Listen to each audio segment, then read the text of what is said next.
السلام علیکم دوستو، آج جو کہانی آپ کو سنا رہا ہوں آپ کے ذہن کا ایک نیا دریچہ کھلنے والا ہے۔ ہم ہمیشہ کسی مقصد کے لیے ایک مخصوص راستے کو چنتے ہیں، اور اگر وہ راستہ ہم بند پائے تو ہم اس کام کو ہی چھوڑ دیتے ہیں۔ حالانکہ زندگی اس طرح نہیں چلتی۔ کسی بھی ایک مخصوص مقصد کو حاصل کرنے کے لیے مختلف راستے ہم اپنا سکتے ہیں۔ یہ کہانی ہے حاتم کی۔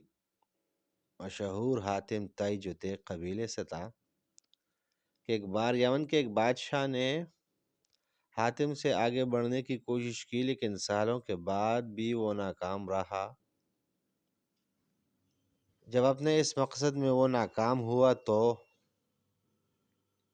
اس نے ایک شخص کو ہائر کیا کہ وہ شخص جائے اور حاتم کا سر کاٹ کر لائے، اور جتنا انعام مانگے اتنا انعام دوں گا۔ وہ شخص چل پڑا، اور جب قبیلہ طے کے قریب پہنچا تو ایک شخص اسے خود بخود اپنے گھر لے گیا اور بے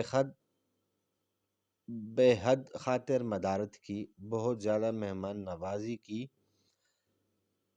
جب وہ اگلی سحر کو چلنے لگا، یعنی جب مہمان اگلے دن نکلنے لگا، تو میزبان نے کہا کہ چند روز اور ٹھہر جائیے اور مجھے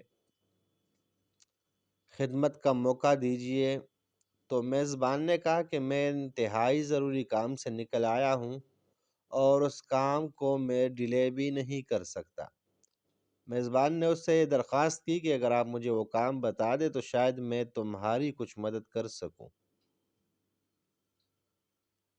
اس پر مہمان نے اس کو کہا کہ یمن کے بادشاہ نے حاتم کا سر مانگا ہے اور مجھ سے بہت زیادہ دولت کا وعدہ کر چکا ہے۔ اگر آپ مجھے اس کا کچھ حلیہ اور ایڈریس وغیرہ بتا دیں تو بڑی نوازش ہوگی۔ یہ سنتے ہی وہ نوجوان مسکرائے اور کہا کہ میں حاتم ہوں اور یہ سر حاضر ہے، کاٹ کر فوراً نکل جائیے تاکہ صبح کے وقت میرے قبیلے کے لوگ حائل نہ ہو جائے۔ اس پر یہ شخص، یعنی جو مہمان آیا تھا، انتہائی شرمندہ ہوا اور حاتم کے پاؤں میں گر گیا، اس کے ہاتھوں کو چوما، معافی مانگی، بغل گیر ہوا اور واپس اپنی راہ چل پڑا۔ جب یمن پہنچا اور بادشاہ نے ناکامی کی وجہ پوچھی تو اس نے ساری کہانی سنائی اور کہا کہ قتل کے ارادے سے تو میں گیا تھا، لیکن بات الٹی پڑ گئی۔ اس کی نوازشات کے بوجھ سے میری کمر دوہری ہو گئی ہے اور اس نے احسان کی تلوار سے مجھے ذبح کر دیا۔ اب لاسٹ والے الفاظ پہ ذرا غور کیجئے کہ اس نے احسان کے تلوار سے مجھے ذبح کر دیا۔ ہم زندگی میں، ہمارے معاشرے میں کچھ اس طرح کا کلچر ڈیولپ ہوا ہے کہ ہم بس مادار بدمعاشی اور ان چیزوں سے زندگی کو گزار کر ختم کر دیتے ہیں۔ نہ کام بنتا ہے، نہ زندگی بنتی ہے، اور زندگی کو ایک عذاب بنا دیا گیا ہے۔ جیسے احمد ندیم قاسمی صاحب نے کہا ہے کہ مرنا تو اس جہاں میں کوئی حادثہ نہیں، مرنا تو اس جہاں میں کوئی حادثہ نہیں، اس دور ناگوار میں جینا کمال ہے۔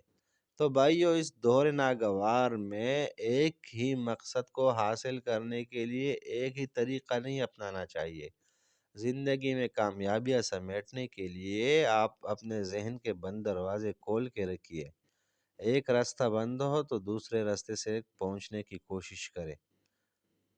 کسی کو نیچے گرانے سے بہتر ہے اس کو اوپر اپنے سر پہ بٹھائیں تاکہ وہ آپ کے احسان سے آپ کا غلام بن جائے۔ Thank you so much.